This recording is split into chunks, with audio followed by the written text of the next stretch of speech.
오늘 우리에게 주시는 하나님의 말씀은 신약성경 누가복음 12장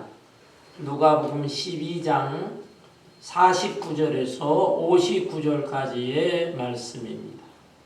신약성경 117페이지 누가복음 12장 49절에서 59절 끝절까지 제가 한 절 여러분 한 절 교독하겠습니다. 내가 불을 땅에 던지러 왔노니 이 불이 이미 붙었으면 내가 무엇을 원하리요?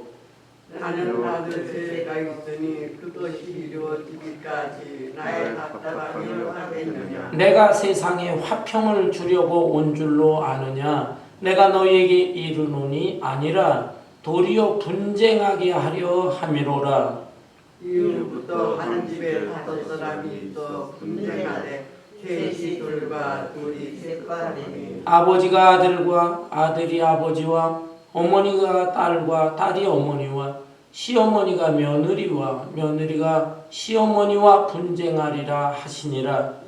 또 우리에게 이르시되 너희가 구름이 서쪽에서 있는 것을 보면 곧 말하기를 선하기가 오리라 하나니 과연 그러하고 남풍이 부는 것을 보면 말하기를 심히 더우리라 하나니 과연 그러하니라.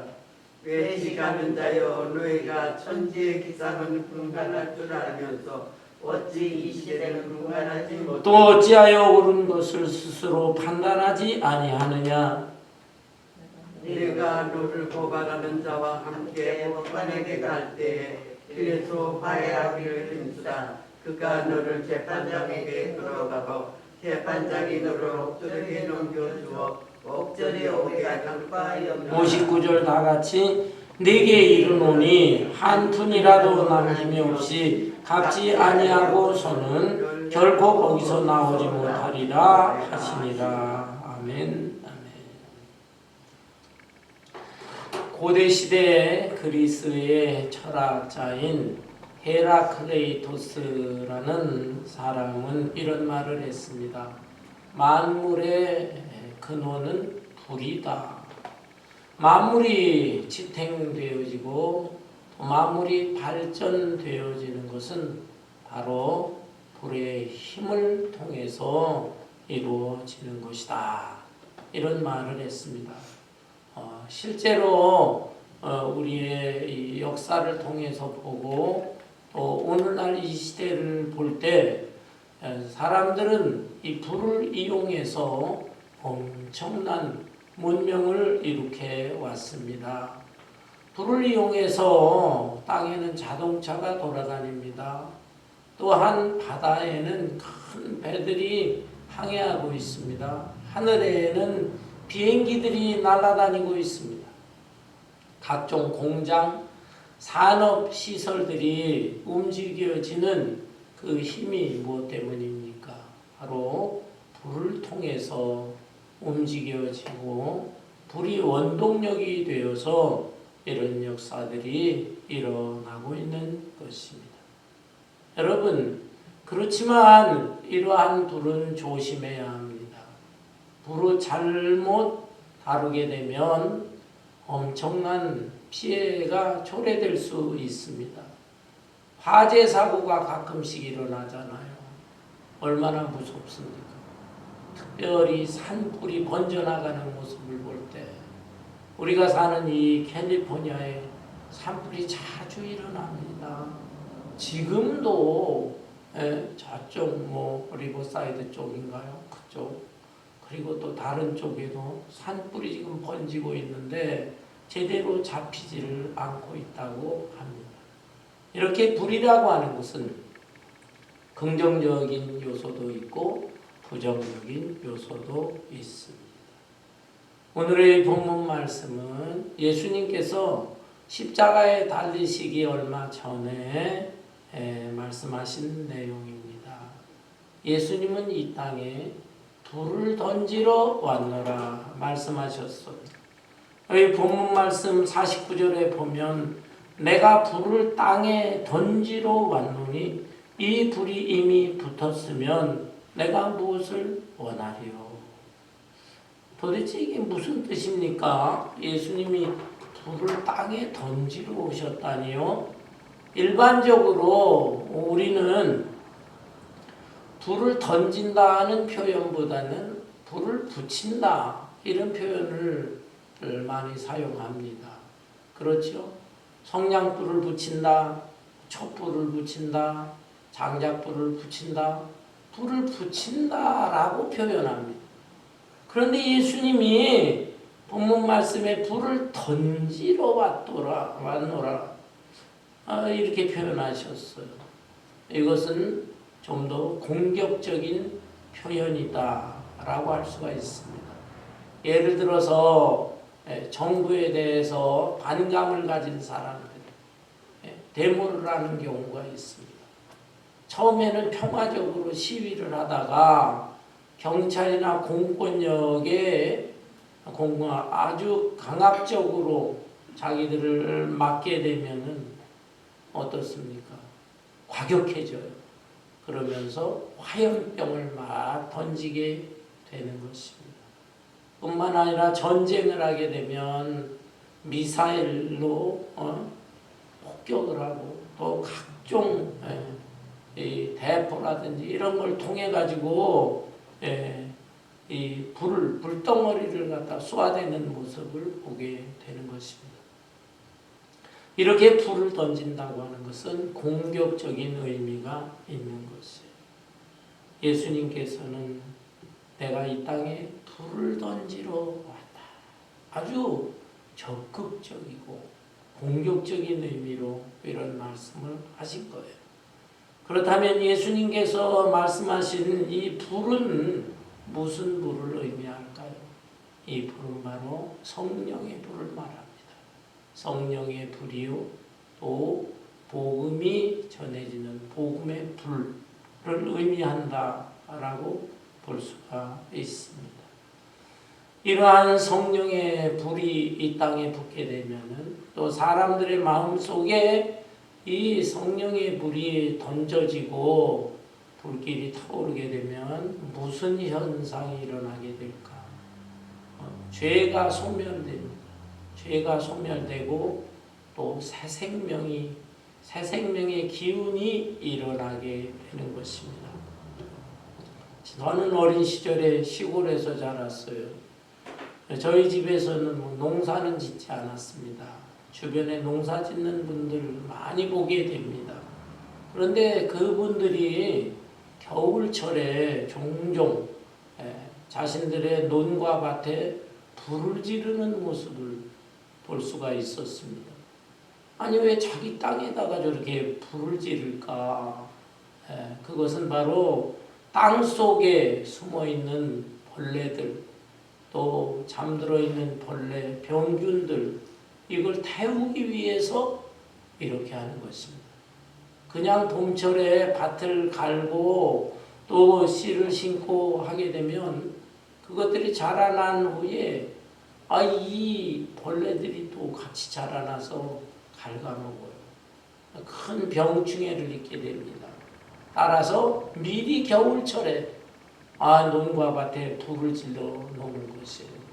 이렇게 되면 병균들, 벌레들이 다 죽어버리면서 병충해를 덜 입게 된다라는 얘기를 들어보았습니다. 여러분, 그렇습니다. 마찬가지의 원리로 성령의 불이 우리의 마음속에 떨어지고 이 땅에 떨어지게 되면 이 죄악을 다 불태워버리는, 소멸시켜버리는 이런 효과가 있는 것입니다. 오늘날에도 이 세상에 얼마나 많은 범죄 현상들이 발생합니까? 그것을 막아내기 위해서 경찰들이 동원하고 그들을 붙잡아서 재판정에 세우고 또 감옥수를 들여가면서 그들을 가두고 하긴 하지만 이런 방법을 통해 가지고는 한계가 있어야 합니다. 이 죄를 근절시킬 수가 없는 것입니다. 그러나 우리 각 사람의 마음속에 성령이 임하고 성령의 불길이 번지게 되면 숨어있는 죄악들, 은밀한 가운데 행해지는 이 죄악들, 이것들을 다 태워버리고 근절시킬 수가 있는 것입니다.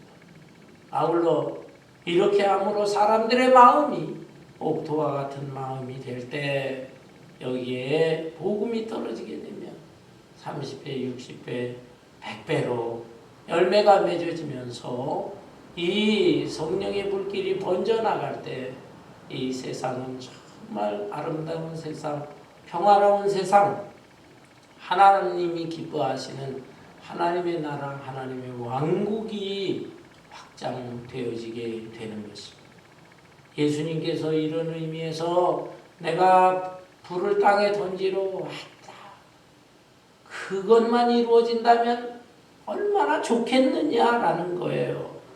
그런데 예수님의 마음속에는 답답함이 있습니다. 50절, 나는 받을 세례가 있으니 그것이 이루어지기까지 나의 답답함이 어떠하겠느냐. 이 말씀은 또 무슨 의미일까요? 나는 너무너무 내 마음이 지금 답답하다라는 것입니다. 여러분, 사람들이 일반적으로 마음이 답답하다라고 할 때 왜 이런 표현을 합니까? 그것은 자기 원하는 대로 이루어지지 않을 때 답답한 것입니다. 자기가 지금 중병에 걸렸거든요.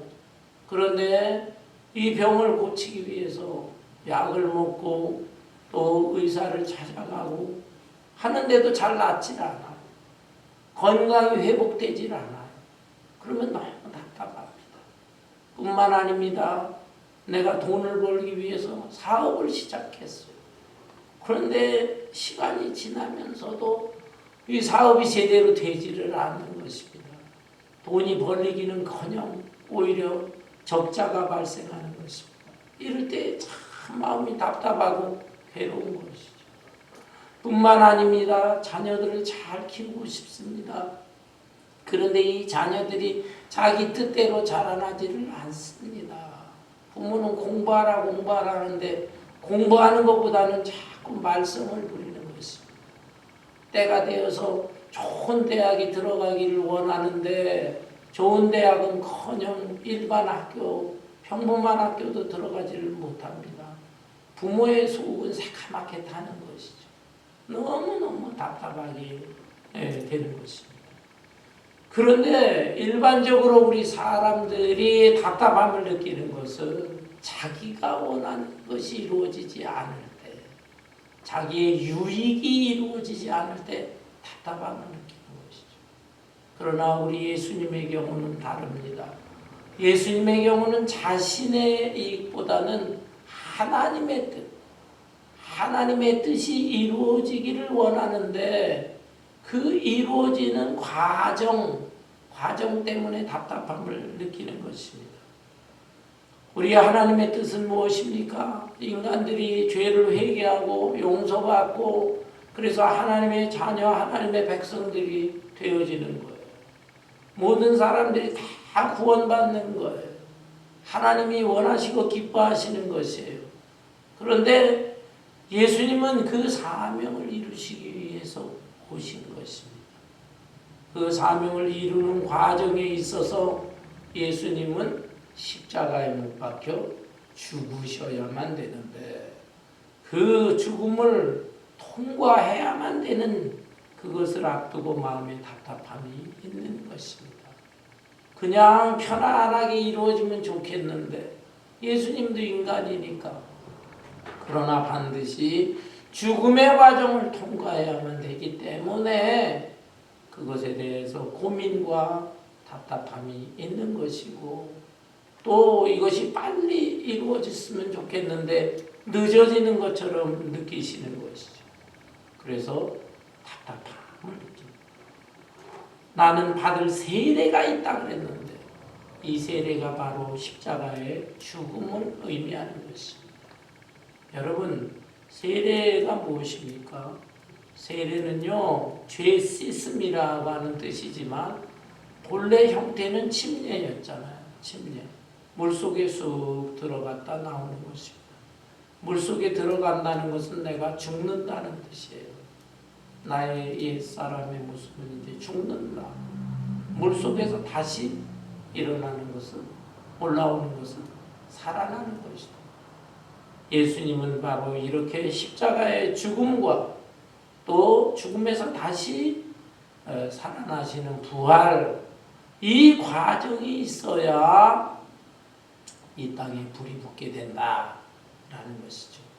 그 과정을 앞두고 답답함을 느끼시고 있는 것입니다. 실제로 예수님은 어떻게 하셨습니까? 십자가에 못 박혀 죽으시고 3일 만에 부활하셨어요. 그리고 40일 동안 이 지상에 계시다가 하늘로 승천하셨습니다. 감람산에서 하늘로 올라가실 때 그곳에 모인 무리들에게 무엇이라 말씀하셨어요? 사도행전 1장에 보면 너희는 예루살렘을 떠나지 말고 내가 약속한 성령을 기다리라.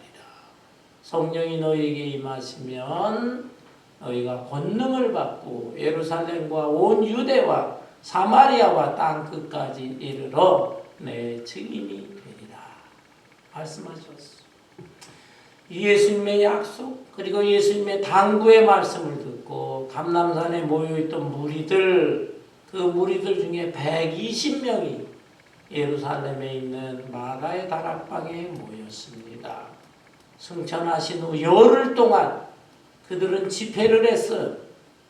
수제자 베드로를 통해서 하나님의 말씀을 받고 또 합심해서 기도하고 이렇게 열흘을 지내는 가운데 마침내 유대인의 명절 오순절 날이 되었는데 이 오순절에 하늘로부터 강력한 바람이 샥 하는 바람이 임하면서 그들이 성령을 체험하게 되었습니다. 또한 각 사람의 머리에 불의 혀같이 갈라지는 것이 임했다. 그러니까 120명 한 사람 한 사람의 그 머리 위에 불꽃 같은 것이 확 임했다 이 말이에요. 그들은 성령의 충만함, 성령의 불길을 받게 되어진 것이죠. 이로 인하여 그들은 다 변화됐어요. 그들은 그 당시까지 십자가가 정말 예수님의 십자가가 내 죄를 용서할 수 있을까 의심했지만은 그것이 믿어졌습니다. 또한 예수님이 부활하셨다고 했는데 정말 예수님 부활하신 것인가? 우리가 헛것을 지금 보고 있는 게 아닌가? 한편으로 기뻐하면서 한편으로 의심도 하였더라. 확신이 없었어.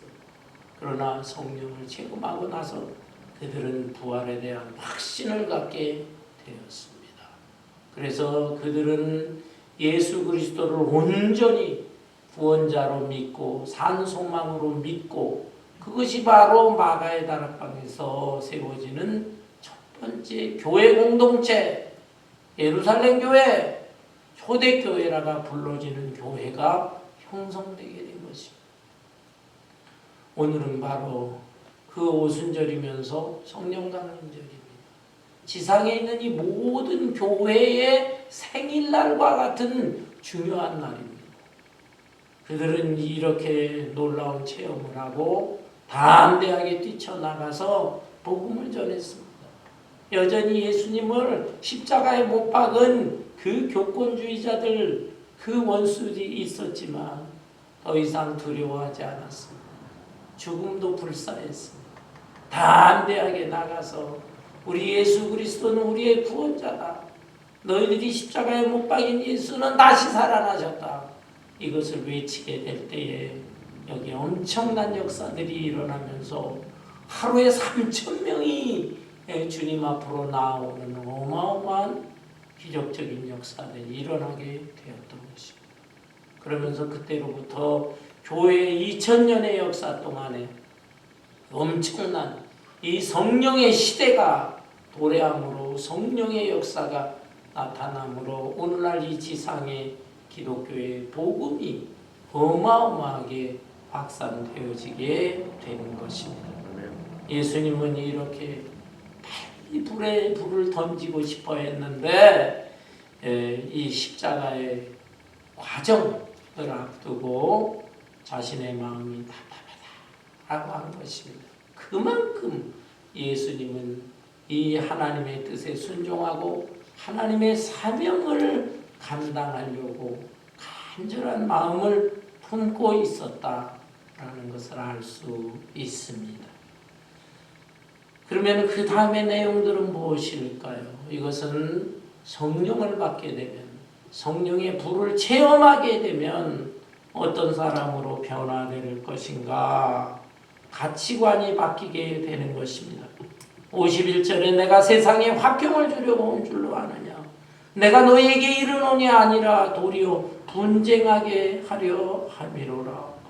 이게 도대체 무슨 말씀입니까? 예수님은 이 세상에 평화의 왕으로 오셨다. 특별히 크리스마스 때가 되면 지극히 높은 곳에서는 하나님께 영광이요 땅에는 기뻐하심을 입은 사람들 중에 평화로다. 평화의 왕으로 오셨다. 우리가 이렇게 축하하고 기뻐하고 주님께 찬송하고 예배하지 않습니까? 그런데 예수님이 본문에서는 내가 이 땅에 온 것이 평화를 주러 온 줄로 아느냐? 분쟁하도록 하기 위해서 오셨다라고 했어요. 52절 이후부터 한 집에 5사람이 있어 분쟁하되 셋이 둘과 둘이 셋과 하리니 아버지가 아들과 부자지간에 아들이 아버지와 그리고 어머니가 딸과 딸이 어머니와 모녀지간에 시어머니가 며느리와 며느리가 시어머니와 분쟁하리라. 고부간에 갈등이 있게 될 것이다 라는 말씀입니다. 이게 또 무슨 뜻입니까? 이것은 바로 우리가 예수님을 구주로 영접하고 성령 충만함을 받게 된다면 우리의 가치관이 달라지는 것입니다. 그 지금까지는 나의 육신의 즐거움을 위해서, 내 육신의 편안함을 위해서, 내 인간적인 유익을 위해서 이렇게만 살려고 했습니다. 그런데 성령 받은 사람은 달라지는 것입니다. 이제는 내 원대로가 아니라 아버지의 원대로, 하나님 중심으로, 하나님 기뻐하시는 뜻대로 살아가게 되는 것입니다. 이렇게 가치관이 바뀌게 되니까 자신의 육신의 가족들과도 갈등이 생기게 되는 것이죠. 가족들이 아직 예수를 믿지 않는 경우라고 한다면 너 왜 그렇게 이상하게 예수 믿느냐? 너 예수 믿고 정신이 돌았구나. 도저히 그 사람들은 이해가 되지 않는 것입니다. 사람들은 누구나 자기 이익을 위해서 살아가는데 너는 무슨 하나님을 위해서 산다고 그러냐? 그러면서 갈등이 생기고 그때까지 살아온 그 삶의 사고방식, 살아온 문화, 배경 이런 것들이 중도를 빚게 되는 것이죠. 옛날 한국 사회에는 이런 일들이 굉장히 많았습니다. 기독교 초창기에 기독교가 확산되기 전에 가정마다 얼마나 분란이 일어났는지 제가 어린 시절만 해도 주변에 이런 가정들이 참 많았습니다. 특별히 어느 가정에서는 여자가 혼자 열심히 신앙생활했어요. 처녀 때까지 열심히 믿었어요. 그런데 결혼을 했는데 불신자 가정에 결혼을 해서 시집살이를 하게 된 것입니다. 첫날부터 보니까는 이게 맞질 않는 거예요. 생각하는 거나 그 살아가는 모습이나. 그런데 특별히 제삿날이 되었습니다. 시부모들은 할아버지 할머니 제사를 드려야 된다. 너 제사상 준비하라 그러는데 이 집 며느리로 들어와서 제사상 차리는 것이 너무너무 괴롭고 고통스러운 것입니다. 그리고 또 그 돌아가신 분들에게 절을 하는데 주로 남자들이 다 절을 하지만 그 여자들에게도 또 절을 시키는 경우들도 있거든요. 그럴 때 너무너무 괴로워하면서 그것을 하지 않고 그날 다른 데로 피신을 한다든지 이렇게 합니다. 그럴 때 그 시어머니 구박이로 만나갈 수가 없는 것이죠. 그런데 한 번은 이렇게 말했다고 합니다. 어머니, 아버님, 제사가 무엇입니까? 죽은 사람에게 음식을 올려드리는 건데, 어머니, 아버님은 죽어서 제 대접을 받길 원하십니까? 어머니, 아버님께서 살아계실 때 제가 잘 대접하고 싶습니다. 더 정성껏, 더 효도하고 싶습니다. 죽어서 받는 제사밥보다 살아서 제가 대접해드리는 좋은 음식에 이것을 더 기뻐하시기를 바랍니다.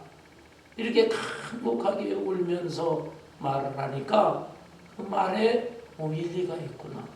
감동을 받았다고 합니다. 그리하여 점차 마음이 열리고 마침내 온 가족이 다 교회 나오고 구원받게 되었다. 이런 얘기도 들어봤습니다. 여러분, 예수 믿고 성령이 충만하게 되면 당장은 오히려 다른 사람들에게 갈등이 생기고 고통을 받을 수 있어요. 그렇지만 끝까지 믿음과 인내로 견디게 되면 오히려 믿음으로 승리하게 되고 다른 사람들을 갖다가 다 하나님 앞으로 인도하는 이런 엄청난 열매도 맺을 수 있는 것입니다. 여러분, 우리는 이미 성령 받은 사람들이에요. 예수님을 마음으로 구주로 영접하고 입으로 예수님이 나의 구원자입니다 고백하는 사람은 그리스도의 영을 받았다, 성령을 받은 사람이다 라고 했습니다. 그러니까 마음으로 믿고 입술로 시인하는 사람은 성령 받았어요. 그렇지만 성령을 충만히 받았는가? 그리고 성령의 이 불이 타오르고 있는가? 여기에는 차이점이 있는 것입니다. 우리가 이미 성령의 불을 받았지만 이 불길이 겨우 지금 불씨만 남아있는 것은 아닌가? 사그라져 있는 것은 아닌가? 이것을 반성하면서 다시 한번 성령의 불길이 타오르도록 해야 하겠습니다. 어떻게 이것이 가능할까요? 이것은 이 시대를 잘 분간할 줄 알아야 되는 것입니다. 본문 말씀 54절에 보면 또 무리에게 이르시되 너희가 구름이 서쪽에서 이는 것을 보면 곧 말하기를 소나기가 오리라 하나니 과연 그러하고 남풍이 부는 것을 보면 말하기를 심히 더우리라 하나니 과연 그러하니라. 외식하는 자여 너희가 천지의 기상은 분간할 줄 알면서 어찌 이 시대는 분간하지 못하느냐. 시대를 정확하게 분별해야 되는데 그렇지 못하고 시대와 동화되면서 살아가고자 한다면 성령의 불길이 사그라질 수가 있는 것이. 이스라엘은 지중해성 기후 영향을 받습니다. 서쪽에 지중해 바다가 있는데 그쪽에서 구름이 떠오르게 되면 소나기가 내리겠구나, 비가 오겠구나 라는 것을 알게 되는 것입니다. 아울러서 남쪽은 사막지대고 남쪽에서 바람이 불면 또 심한 더위가 몰려오겠구나, 이것을 아는 것입니다. 이것은 아주 상식적이에요. 그리고 더 좀 이성이 발달된 사람들은 이걸 잘 분간하는 것입니다. 날씨를 너무너무 잘 분별해요. 그렇지만은 영적인 차원에 있어서 시대를 분간하지 못하는 사람들이 많은 것입니다. 여러분, 우리는 이 시대를 분간할 줄 알아야 되는 것입니다. 오늘날에 보면은 과학이 점점 고도로 발달하고 있습니다. 컴퓨터, 인터넷, 이 차원을 넘어서서 지금 AI 시대가 도래했습니다. 저도 AI를 요즘 많이 활용해 보는데 기가 막힙니다. 와, 너무너무 편리하고요. 앞으로 이 AI가 더 발전하게 되면 이 세상이 어떻게 될까? 염려하고 두려워지는 마음도 있는 것입니다. 그런데 이러한 시대에 쫓아가려고만 애를 씁니다. 여기에 초점을 맞춰서 공부도 하고 노력도 하고 자식도 여기에 키우려고 하고 물론 그것도 필요해요. 그렇지만 이러한 시대적인 겉으로 볼 때 문명이 발전하면서도 그러나 다른 한편으로는 영적인 면에 있어서 어떻게 이 시대가 변화되고 있는가? 사람들 인간성이 말살되고 있는 것입니다. 점점 더 자기밖에 모르는 것입니다. 다른 사람에 대한 생각이 없어요. 이웃에 대한 생각은커녕 심지어 피를 나눈 가족들만 해도 나는 나고 너는 너고 너의 유익보다는 오로지 나의 유익, 개인주의, 이기주의가 팽배해지고 있는 것입니다. 이 개인주의는 차원을 넘어서서 집단 이기주의로, 그래서 정치하는 사람들을 보면 선거 때가 되면 옳고 그른 것을 분별할 생각하지 않고 그저 그냥 자기 당, 자기 편 이것만 옳다고 주장합니다. 심지어 국가적인 면에도 국가 이기주의가 발생을 하고 이 세상이 도대체 어떻게 될 것인가. 주님 재림하실 때가 다가왔구나. 이것을 잘 분별하면서 이 세대를 본받지 말고 오직 마음을 새롭게 함으로 변화를 받아서 하나님의 선하시고 기뻐하시고 온전하신 뜻이 무엇인가 늘 분별하면서 생활하려고 하는 사람들, 그런 사람들의 마음속에는 이 성령의 불길이 다시 한번 타오르게 되는 것입니다. 시대를 잘 분별하면서 이 가운데 무작정 동화되는 것이 아니라 이 가운데서도 하나님의 거룩하신 뜻을 분별하고 실천하려고 하는 사람의 마음속에 하나님께서는 성령의 뜨거운 불길이 타오르게 하신다라는 것입니다. 아울러서 우리는 작은 죄라도 회개해야 돼요.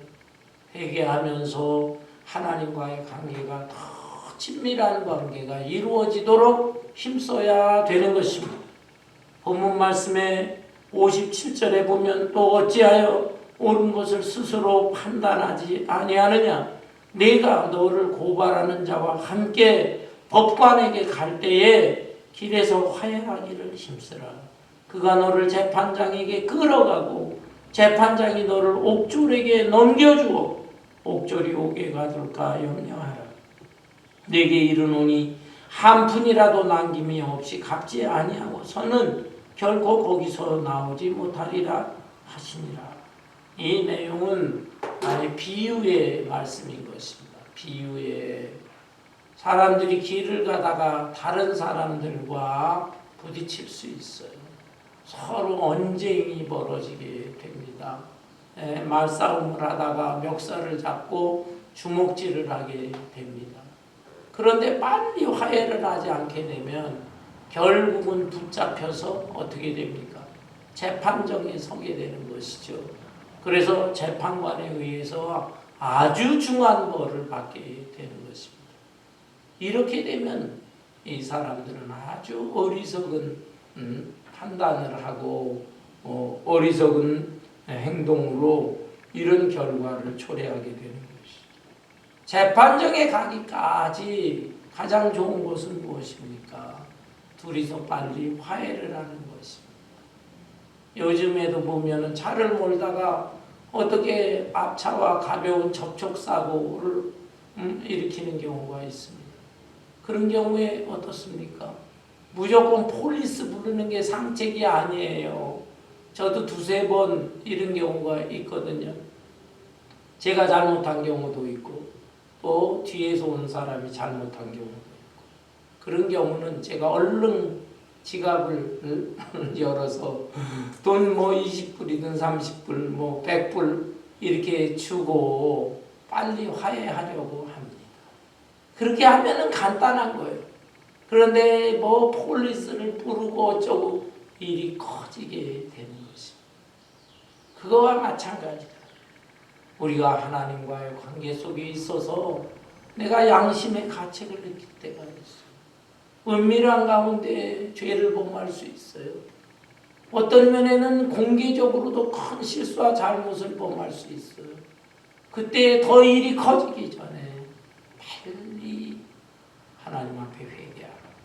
사람과의 관계도 물론 그렇지만 하나님 앞에서 이렇게 철저하게 작은 거 하나까지 다 드러내놓고 그것을 회개하게 되면 우리가 법정에 서지 않아도 됩니다. 우리는 언젠가 하나님의 심판대 앞에 서게 될 텐데 그때까지 자신의 죄의 문제 해결하지 못하는 사람들의 경우 이건 얼마나 낭패를 당하겠어요. 그래서 미리 우리는 이렇게 작은 죄를 알지라도 철저하게 회개하고 하나님과의 관계가 화해의 관계 그리고 친밀한 교제의 관계를 이룰 수 있어야 합니다. 이렇게 하게 되면 마음속에 성령의 불씨가 있는데 이 불씨가 점점 타오르게 되는 것이고 마음이 기뻐지게 되는 것이고 또 주변 사람들에게 이 사랑의 불길이 번져나가면서 얼어붙었던 사람들의 마음을 녹일 수가 있어요. 사랑의 온기가 주변에 쫙 이렇게 퍼져나가게 되는 것입니다. 여러분 우리가 성령의 불을 충만히 체험하게 되면은 내 마음속이 아주 깨끗해져요. 정화되어져요. 예를 들어서 산에서 어떤 금속을 캐내게 될 때 흙이라든지 뭐 불순물이 섞여 있을 수 있습니다. 그걸 용광로 뜨거운 물 속에 집어넣게 되면 그 불순물들은 다 제거되고 반짝반짝 빛나는 정금만 남게 되어지는 것입니다. 성령의 불을 체험함으로 인해서 내 마음이 더 깨끗해지고 거룩해질 수가 있는 거예요. 아울러 성령의 불을 체험하게 되면은 우리가 다시 한번 뜨거운 사명감을 갖게 되어집니다. 출애굽기 3장에 보면 모세가 80세까지 처음 40세는 궁중에서 자라고 그때 사람을 죽였어요. 그래서 살인자가 되어서 붙잡히면은 큰 어려움을 당할까 염려해 도망을 쳐서 미디안 광야에서 또 양치는 목자로 40년 지냈어요. 80이 되었을 때 그 양을 치다가 아마 양이 호렙산 꼭대기로 올라갔는지 그곳으로 올라가게 되었는데 그때 이 가시떨기 나무에 불이 붙어 있는 모습을 보게 됩니다. 불이 활활 타오르는데 신기하게도 그 나무는 타지를 않는 것이에요. 어찌된 영문인가 다가갔을 때 그때 모세야 하는 하나님의 음성을 듣고 하나님의 사명 너는 400여 년 동안 이 애국 땅에서 노예 생활하고 있는 이스라엘을 구원할 민족의 지도자다 라고 하면서 하나님 사명을 주신 것입니다. 처음에 몇 차례 이 모세는 사양하고 거부했지만 하나님께서 강권적인 의미로 이 모세를 사용하셨어요. 왜 하필이면 모세에게 그 가시떨기 나무 불에 타오르지만 나무가 타지 않는 그 모습을 보여주셨을까요? 그것은 바로 성령의 불과 같은 것입니다. 우리가 성령의 불을 체험하게 되면 나이가 먹어도 우리의 사명이 시들지 않는 것입니다.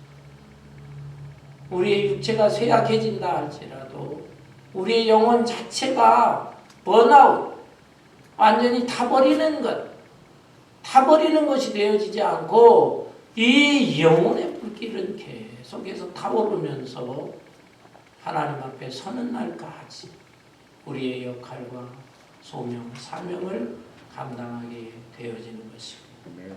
사랑하는 성도 여러분, 우리에게 임한 성령의 불길이 지금 어떤 상태로 남아있는가? 내가 너무 미약해 있지 않는가? 시들어 있지 않는가? 사그라지는 불은 아닐까? 이런 상태라고 한다면 다시 한번 우리 자신이 이 시대를 잘 분별하고 이런 시대를 나는 어떻게 살아야 할 것인가 생각해보고 하나님과 나와의 관계에 있어서 내가 지금 잘못된 거, 게으르고 해이한 게 무엇이든가 철저히 회개하고 그래서 하나님이 주시는 이 사명의 불길이 다시 한번 타오름으로 인해서 우리 주변에 있는 사람들 또 내가 만나는 사람들 그리고 할 수만 있다면 이 땅끝까지 복음을 전하는 일에 힘쓸 수 있는 우리의 몫을 감당할 수 있는 저와 여러분 되시기를 주님의 이름으로 축원합니다. 아멘. 찬송